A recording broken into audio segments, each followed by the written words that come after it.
کہ نبی حرام کرتا ہے اور نبی حلال کرتا ہے، اس کا یہ مطلب نہیں ہے کہ اللہ تعالیٰ نے ان کو اختیار دے دیا کہ آپ جس چیز کو چاہیں حرام کر دیں، جس چیز کو چاہیں حلال کر دیں، ایسا نہیں ہے اس کا معنی اور مفہوم۔ یہ ان کا خود ساختہ معنی اور مفہوم ہے۔ یہ اللہ تعالیٰ نے جس چیز کو حرام کیا، جس چیز کو حلال کیا، نبی نے اس کو آگے جو ہے وہ ڈیلیور کیا ہے، وہ لوگوں تک پہنچایا ہے، تو اس وجہ سے اس کی نسبت نبی علیہ الصلوۃ والسلام کی طرف ہو گئی ہے۔ قرآن مجید میں اللہ تعالیٰ فرماتے ہیں وَمَا يَنطِقُ عَنِ الْهَوَىٰ إِنْ هُوَ إِلَّا وَحْيٌ يُوحَىٰ،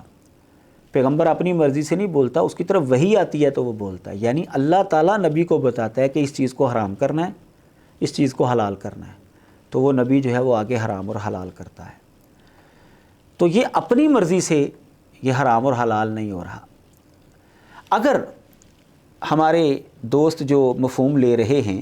اس مفہوم کو درست مان لیا جائے کہ نبی علیہ الصلوۃ والسلام کو حرام اور حلال کرنے کا اختیار مل گیا تھا، جس چیز کو چاہیں حرام کر دیں، جس چیز کو چاہیں حلال کر دیں، اگر اس سے مختار کل کا نظریہ وہ اخذ کر رہے ہیں تو یہ تو سورۃ الاعراف جو ہے یہ مکی صورت ہے، اور اس کے مد مقابل مدنی صورتوں کے اندر ایسے دلائل موجود ہیں جس میں نبی علیہ الصلوۃ والسلام کے مختار کل ہونے کی نفی ہے۔ تو اگر اس آیت کے نزول کے وقت، سورۃ الاعراف کی اس آیت کے نزول کے وقت نبی علیہ الصلوۃ والسلام کو ہر چیز کا اختیار مل گیا تھا، تو پھر قرآن مجید کی دوسری آیات جو اس کے بعد والی ہیں جن میں مختار کل ہونے کی نفی، پھر تو تضاد لازم آ گیا قرآن کے اندر، اور قرآن کے اندر تو تضاد ہو ہی نہیں سکتا۔ معلوم ہوا کہ ہمارے دوست جو مفہوم لے رہے ہیں وہ مفہوم غلط ہے، وہ مفہوم ہرگز درست نہیں ہے۔ اس میں سے ایک دلیل میں آپ کے سامنے یہ رکھتا ہوں کہ مدنی صورت کے اندر سورۃ تحریم یہ مدنی صورتوں میں شمار ہوتی ہے۔ نبی علیہ الصلوۃ والسلام نے اپنے اوپر جو ہے وہ اپنی بیویوں کے کہنے کے مطابق جو ہے وہ شہد کو چھوڑ دیا کھانا، اس کو اپنے اوپر حرام کر دیا۔ وہ ایک پس منظر ہے، اس کا ایک خاص جو ہے وہ واقعہ ہے، وہ احادیث مبارکہ کے اندر موجود ہے۔ تو نبی علیہ الصلوۃ والسلام نے اپنے اوپر شہد کو حرام کر دیا۔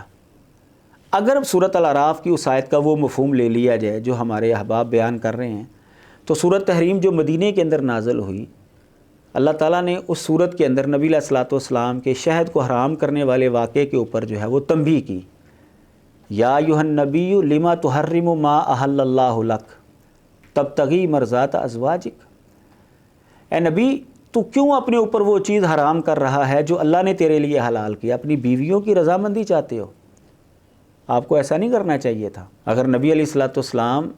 اس کو حرام کر دیتے اپنے اوپر اور یہ بات لوگوں تک پہنچ جاتی، اللہ تعالیٰ نہ روکتے آپ کو، تو لوگوں نے تو یہ سمجھنا تھا کہ شاید حرام ہے، لیکن اللہ تبارک و تعالیٰ نے تنبیہ فرمائی کہ آپ کو ایسا نہیں کرنا چاہیے تھا۔ اب اس آیت کے مطابق، سورۃ الاعراف کی آیت کے مطابق، آپ کو ان لوگوں کے مطابق جو یہ نظریہ رکھتے ہیں مختار کو، آپ کو حرام اور حلال کرنے کا اختیار مل گیا تھا، تو اب آپ نے اللہ کی حلال کردہ چیز کو اپنی مرضی سے حرام کیا، تو پھر اللہ تعالیٰ نے آپ کو روکا کیوں؟ تنبیہ کیوں کی؟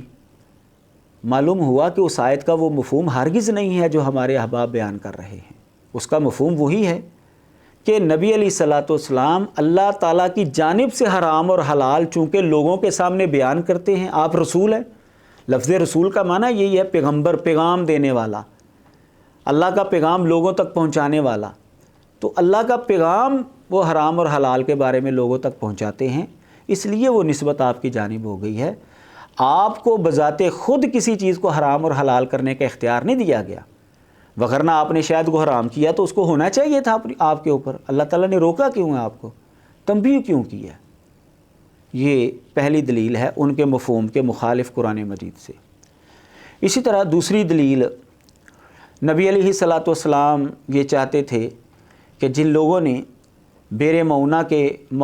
جگہ پر 70 صحابہ کو شہید کیا دھوکے سے، اور اسی طرح جو ہے غزوہ احد کے اندر مسلمانوں کو نقصان پہنچایا، جن بڑے بڑے سرداروں نے جو نمایاں لوگ تھے، آپ کی یہ آرزو تھی کہ اللہ تعالیٰ ان کو لعنتی قرار دے دے، ان کے اوپر اللہ کی طرف سے پکڑ آ جائے۔ آپ نے قنوت نازلہ شروع کر دی نمازوں کے اندر، تو اللہ تبارک و تعالیٰ نے فرمایا، یہ بھی مدنی سورۃ آل عمران کے اندر یہ واقعہ موجود ہے، تو اللہ تعالیٰ نے فرمایا لیس لک من الامر شیء او یتوب علیہم او یعذبہم فانہم ظالمون، آپ کے لیے معاملے میں سے کچھ بھی نہیں ہے، آپ کے لیے اختیار نہیں ہے کسی چیز کا، یا اللہ ان کی توبہ قبول کرے یا ان کو عذاب دے، انہوں نے ظلم کیا، یہ اللہ کی مرضی ہے ان کے ساتھ کیا معاملہ کرتا ہے۔ تو نبی علیہ الصلوۃ والسلام نے بد دعا کرنی چھوڑ دی ان لوگوں کے لیے، کہ جب اللہ تعالیٰ کی طرف سے یہ آیت اتری، پھر اللہ تعالیٰ نے ان لوگوں کو توفیق دی اور انہوں نے اللہ تعالیٰ سے معافی مانگ لی اور وہ مسلمان ہو گئے بعد میں۔ تو یہ اللہ تعالیٰ کی مرضی ہے کہ جس کو چاہے وہ عذاب دے، جس کو چاہے توبہ کی توفیق دے دے، لیس لک من الامر شیء۔ اگر اس آیت کا یہ مفہوم ہے کہ آپ کے پاس ہر چیز کا اختیار آ گیا سورۃ الاعراف کی اس آیت کا، تو پھر اللہ تعالیٰ نے آپ کو بد دعا کرنے سے روکا کیوں ہے؟ معلوم ہوا کہ نبی علیہ الصلوۃ والسلام جو ہیں وہ مختار کل نہیں ہیں، تو یہ تضاد لازم آ رہا ہے اگر وہ مفہوم لے لیا جائے۔ لا محالہ وہ مفہوم غلط ہے، مفہوم وہی صحیح ہے جو میں نے آپ کے سامنے رکھا، اور علماء اور مفسرین وہی مفہوم بیان کرتے آ رہے ہیں۔ تیسری دلیل مشرکین کے حوالے سے، نبی علیہ الصلوۃ والسلام کو اللہ تعالیٰ نے فرمایا لیس علیک ھداھم ولکن اللہ یہدی من یشاء، سورۃ البقرہ میں، یہ بھی مدنی صورت ہے، یہ بھی سورۃ اعراف کے بعد اتری ہے۔ اللہ تعالیٰ فرماتے ہیں آپ کے ذمہ نہیں ہے ان کو ہدایت دینا، ان کی ہدایت آپ کے اوپر نہیں ہے، اللہ تعالیٰ جسے چاہتا ہے ہدایت دیتا ہے۔ اسی طرح جو ہے وہ بدر کے قیدیوں کا معاملہ ہے، وہ بھی مدینے کے اندر ہی واقعہ ہوا، آپ نے ان سے فدیہ لے کر ان کو چھوڑا تو اللہ تعالیٰ نے تنبیہ کی۔ اگر آپ کے اختیار میں سب کچھ آ چکا تھا سورۃ الاعراف کی اس آیت کے مطابق، اس زمانے میں مکی دور کے اندر آپ کو مختار کل بنا دیا گیا تھا، تو پھر آپ نے اگر ان سے فدیہ لے لیا تو پھر اللہ نے تنبیہ کیوں کی؟ اسی طرح جو ہے منافقین کے لیے استغفار کرنے کی آپ شدید خواہش رکھتے تھے کہ اللہ تعالیٰ ان کو معاف کر دے۔ سورۃ توبہ کے اندر اللہ تعالیٰ نے روک دیا کہ آپ ان کے لیے معافی مانگیں یا نہ مانگیں، اللہ تعالیٰ نے معاف نہیں کرنا۔ اسی طرح سورۃ المنافقون کے اندر بھی اللہ تعالیٰ نے یہ بات بیان کی، آپ ان کے لیے معافی مانگے نہ مانگے، اللہ نے ان کو معاف نہیں کرنا۔ تو نبی علیہ الصلوۃ والسلام کو اگر مکی دور کے اندر جو ہے وہ ہر چیز کا اختیار دے دیا گیا سورۃ الاعراف کی اس آیت کے اس مفہوم کے مطابق جو ہمارے احباب بیان کر رہے ہیں، تو پھر مدینے کے اندر نبی علیہ الصلوۃ والسلام سے اختیارات کی نفی کیوں کی جا رہی ہے؟ کیوں آپ کو روکا جا رہا ہے؟ کیوں فرمایا جا رہا ہے کہ آپ توبہ مانگیں ان کے لیے، آپ ان کے لیے استغفار کریں یا نہ کریں، اللہ تعالیٰ نے ان کو معاف نہیں کرنا؟ تو اگر ان کا یہ مفہوم، اور اس طرح کی کئی آیات موجود ہیں، وہ پیچھے ساری آیات جو ہے وہ بیان ہو چکی ہیں، آپ ان آیات کو مد نظر رکھیں اور اس مفہوم کو مد نظر رکھیں جو مختار کل کے حامی لوگ بیان کر رہے ہیں، تو آپ کو قرآن مجید کے اندر تضاد لازم نظر آئے گا۔ تو قرآن کے اندر تو تضاد نہیں ہے، معلوم ہوا کہ وہ مفہوم ہرگز درست نہیں ہے۔ مفہوم اس کا وہی درست ہے جو ان آیات کے مطابق ہے، جو ان نصوص کے مطابق ہے، اور وہ یہی کہ نبی علیہ الصلوۃ والسلام کو اللہ تبارک و تعالیٰ نے چونکہ اپنا رسول بنایا ہے، اور رسول کا کام ہے کہ اللہ کا پیغام لوگوں تک پہنچانا، تو وہ اللہ کی طرف سے حرام اور حلال کردہ چیزوں کو لوگوں تک پہنچاتے ہیں، اس لیے آپ کی طرف نسبت کی گئی ہے۔ چوتھے انداز سے اگر آپ اس مسئلے کو سمجھیں، حرام اور حلال کرنے والے کو، تو نبی علیہ الصلوۃ والسلام نے خود اپنا یہ منصب واضح کر دیا ہے کہ کسی چیز کو حرام اور حلال کرنا یہ میرے اختیار میں نہیں ہے، آپ صرف ڈلیور کر سکتے ہیں، اور وہ آپ نے کیا ہے، کیونکہ آپ کی ذمہ داری یہ ہے، بلغ ما انزل الیک من ربک، آپ نے لوگوں تک پہنچانا ہے۔ صحیح بخاری، صحیح مسلم اور دیگر حدیث کی کتابوں کے اندر یہ روایت موجود ہے۔ حضرت علی رضی اللہ تعالیٰ عنہ کو جب رشتہ آیا ابو جہل کی بیٹی کا کہ جی اس کے ساتھ بھی آپ شادی کر لیں، تو نبی علیہ الصلوۃ والسلام کو اس بات کا علم ہوا، تو آپ نے خطبہ ارشاد فرمایا اور آپ نے لوگوں کے سامنے یہ مسئلہ رکھا۔ آپ نے فرمایا انی لست احرم حلالا ولا احل حراما، میں کسی حلال چیز کو حرام نہیں کر رہا اور نہ ہی میں کسی حرام کو حلال کر رہا ہوں، کیونکہ حرام اور حلال کرنا یہ میرے اختیار میں نہیں ہے، نہ میں کسی چیز کو حرام کر رہا ہوں، حلال کو حرام کر رہا ہوں، اور نہ ہی کسی حرام کو حلال کر رہا ہوں، میں یہ نہیں کر رہا۔ لیکن مسئلہ یہ ہے، اللہ تعالیٰ کی طرف سے یہ مسئلہ ہے، آپ نے مسئلہ بیان کیا لوگوں کے سامنے، ولیکن واللہ لا تجتمع بنت رسول اللہ و بنت عدو اللہ ابدا، لیکن اللہ کی قسم، اللہ کے رسول کی بیٹی اور اللہ کے دشمن کی بیٹی جو ہے وہ کبھی بھی ایک بندے کی نکاح میں جمع نہیں ہو سکتی ایک وقت میں۔ معلوم ہوا کہ آپ یہ بتا رہے ہیں کہ حضرت علی رضی اللہ تعالیٰ عنہ کے لیے ابو جہل کی بیٹی کے ساتھ شادی کرنا جائز ہے، حلال ہے، میں اس کو حرام نہیں کر رہا، لیکن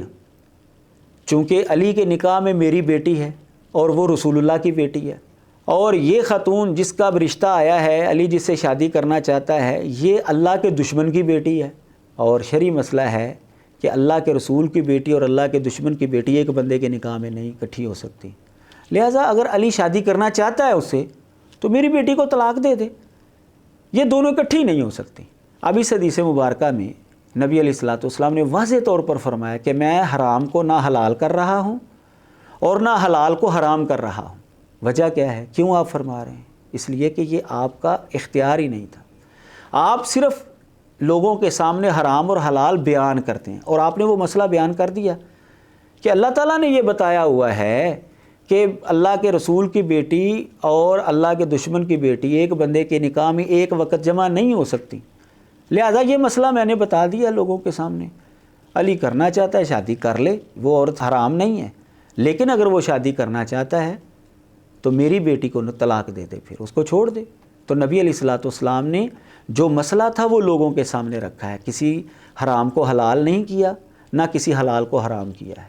معلوم ہوا کہ نبی علیہ الصلوۃ والسلام کا یہ منصب ہی نہیں ہے کہ اپنی مرضی سے کسی چیز کو حرام یا حلال کریں، یہ اللہ تبارک و تعالیٰ کے اختیار میں ہے۔ تو آپ مختار کل ہرگز نہیں ہیں، تو جو مفہوم وہ لے رہے ہیں وہ مفہوم اس حدیث مبارکہ کے بھی خلاف ہے۔ صحیح مسلم کے اندر حدیث ہے، صحابی جو ہے نا وہ تھوم کھا کر جو ہے نا وہ مسجد میں آئے، اور ہوار جو ہے وہ آئی، تو نبی علیہ الصلوۃ والسلام نے فرمایا جس نے یہ درخت جو ہے اس درخت سے یعنی تھوم کھایا تو وہ ہماری مسجد کے قریب نہ آئے۔ جب نبی علیہ الصلوۃ والسلام نے روک دیا ایسے بندے کو، کیونکہ نمازی بھی تنگ ہوتے تھے، نبی علیہ الصلوۃ والسلام کو بھی تکلیف ہوئی،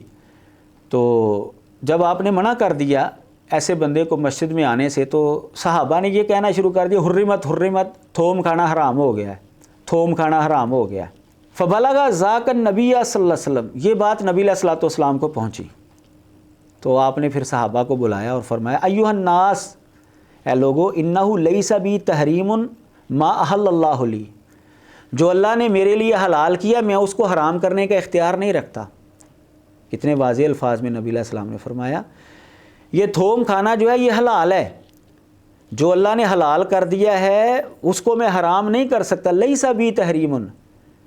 مجھے حرام کرنے کا اختیار نہیں ہے اس چیز کو جو اللہ نے حلال کر دیا میرے لیے۔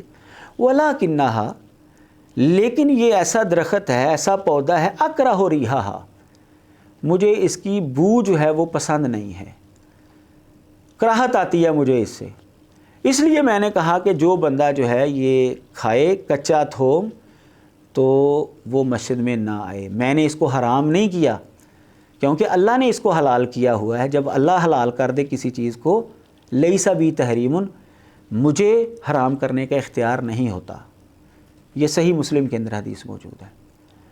اس حدیث مبارکہ سے بھی یہ بات معلوم ہوئی کہ نبی علیہ الصلوۃ والسلام کا منصب یہ تھا کہ آپ حرام اور حلال کو لوگوں کے سامنے بیان کریں، اپنی مرضی سے کسی چیز کو حرام یا حلال کرنا یہ آپ کا منصب نہیں تھا۔ لہٰذا جو مفہوم سورۃ الاعراف کی اس آیت کا مختار کل کے حامی لوگ بیان کر رہے ہیں وہ مفہوم سراسر غلط ہے۔ اس سے یہ نتیجہ ہرگز نہیں نکلتا کہ نبی علیہ الصلوۃ والسلام کے پاس ہر چیز کا اختیار موجود تھا۔ وآخر دعوانا ان الحمد للہ رب العالمین۔